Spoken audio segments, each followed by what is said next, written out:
Morning guys, on this nice sunny day. We've actually got a bit of sun for once. It's been raining endlessly for like about a week now, but today we're going to get into some projects. We're finally going to get into this quail pen down here. The kids have been digging the holes just a little bit deeper, and it should be deep enough that we could put these posts in.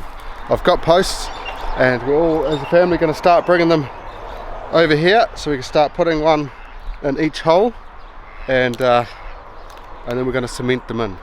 So we're going to bring the bags of cement as well, and yeah, we're going to get all of these in the ground, and then we're going to get on to the next task while these dry, because these probably take about a day to dry, so we don't really want to be working on them building the whole actual cage until the cement is dry. So that's this morning's plan.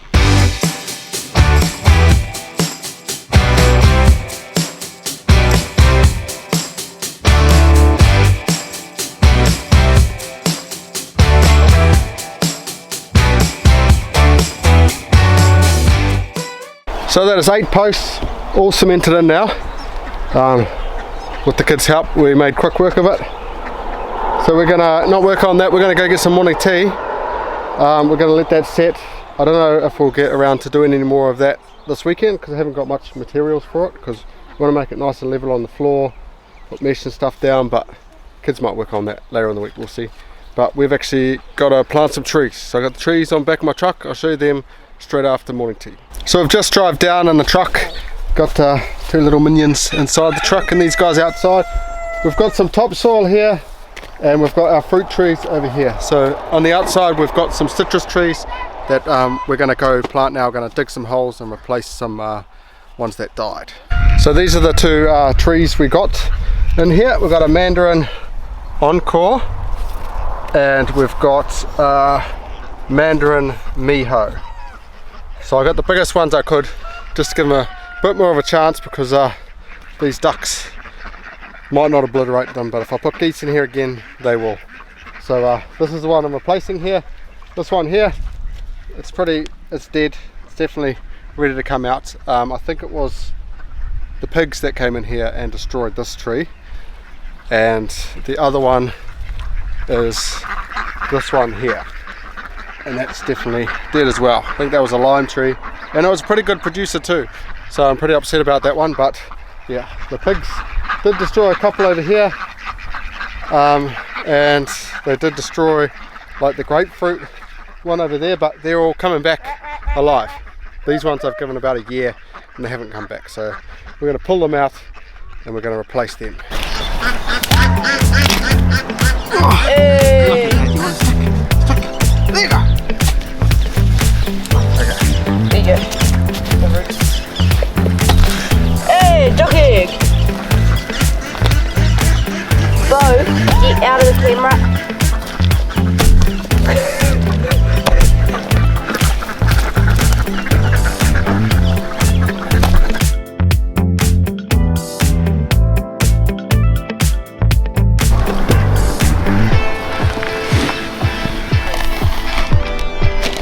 Rip about and wait, you can do the rip about. There you go. Pull the tag out.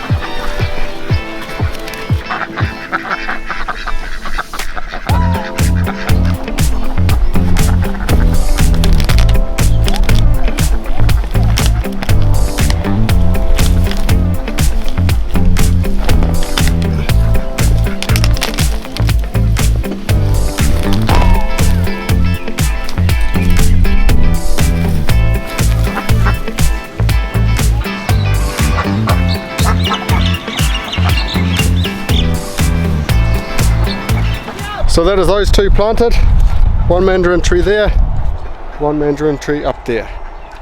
Later in the week these guys might put the wood chip around them. There'll be 2 wheelbarrows each one, because since we put wood chip around the other trees they've started thriving, so they're definitely loving the wood chip. But now we've got 2 plum trees that we are going to plant in here.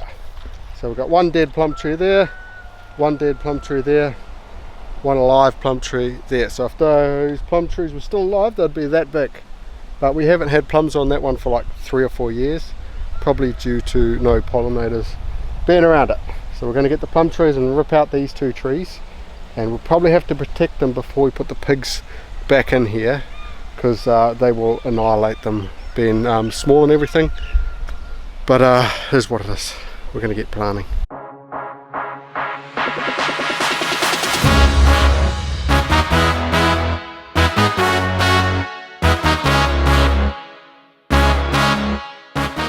So just as we're putting our last plum tree down here, I wanted to show you the state of the soil. So our natural soil down there is clay, real crap drainage and everything. And then we've got a little bit of topsoil here that's built up of pig poo and wood chips, stuff like that.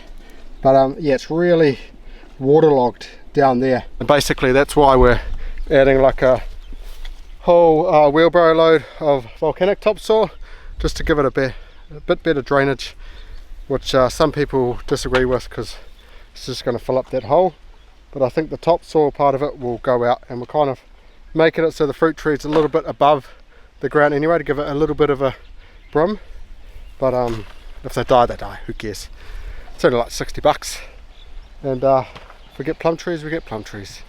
So pretty much everything on this farm is an experiment. Even the bananas was an experiment. Look at them now, thriving, most of them. Half of them, maybe a third of them, but the rest of them we just haven't been feeding well. But you know, we're going to plant this tree and then we're going to go up for some lunch. All finished planting. We have a Louisiana plum there, and we have a Santa Rosa plum there. I'm not sure what our big one was. It might be a Satsuma or a Santa Rosa, I think, but I have no idea. But yeah, that's just for my own recognition, because I think at some point I'm going to lose the tags. At least I can look back on this video. Anyway, we're going to go have some lunch. We'll see you guys after that, where we're going to Adina's food forest to plant some more plum trees. So we've just come back down after lunch, and these guys are going to carry the trees to Adina's patch. I'm going to get a wheelbarrow of dirt, and then these guys and Adina are going to start digging some holes. So let's get it done. Oh, my arm asleep.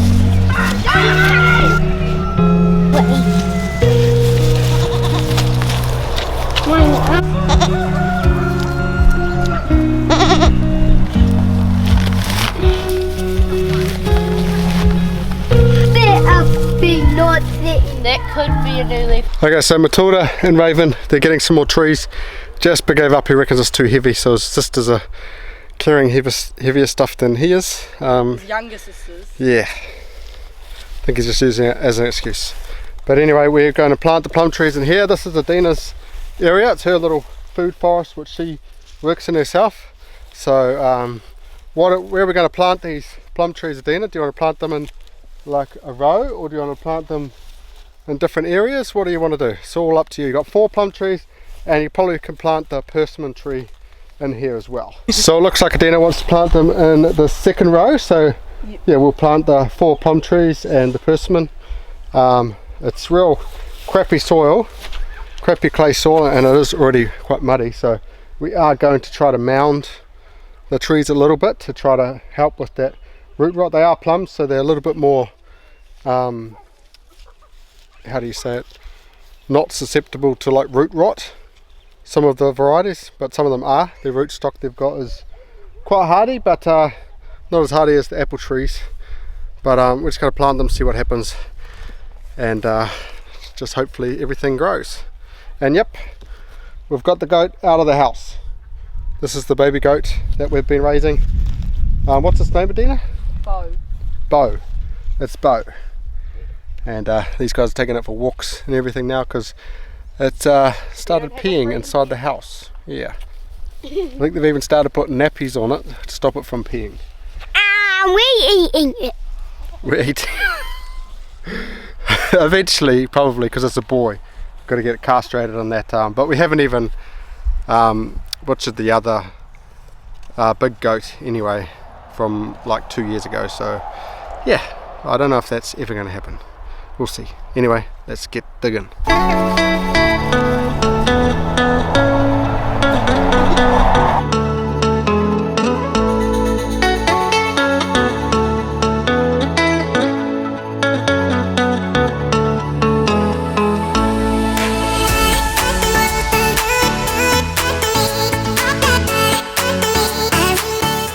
We're just doing a bit of a clean up now, but we have all of the plum trees planted now. We have our Louisiana plum there.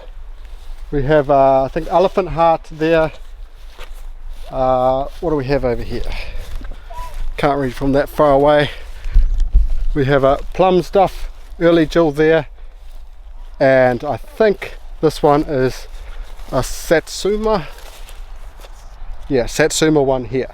So they're all in one row, and we planted the persimmon just in between the last two plum trees there, and we mounted it quite high, which Dina later on the week is going to put like 2 wheelbarrows of wood chip at least on top of these plum trees, just to help with the root rot and all that kind of stuff underneath.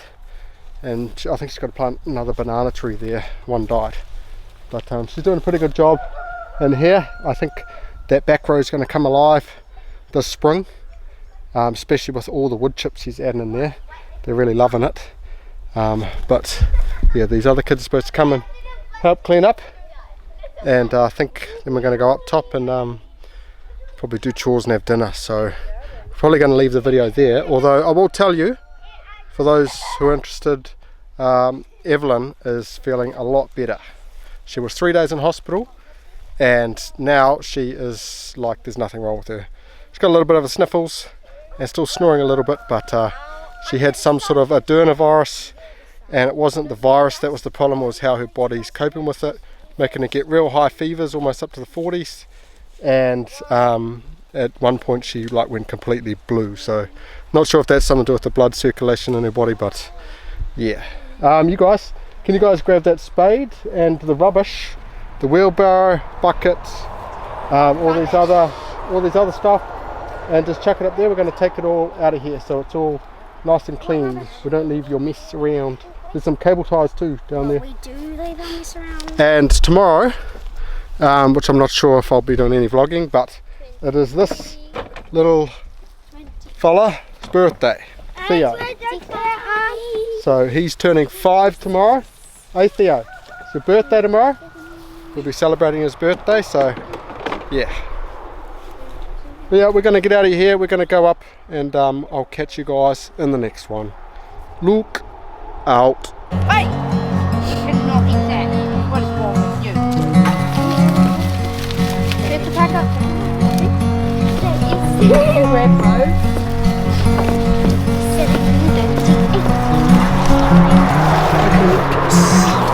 Apparently,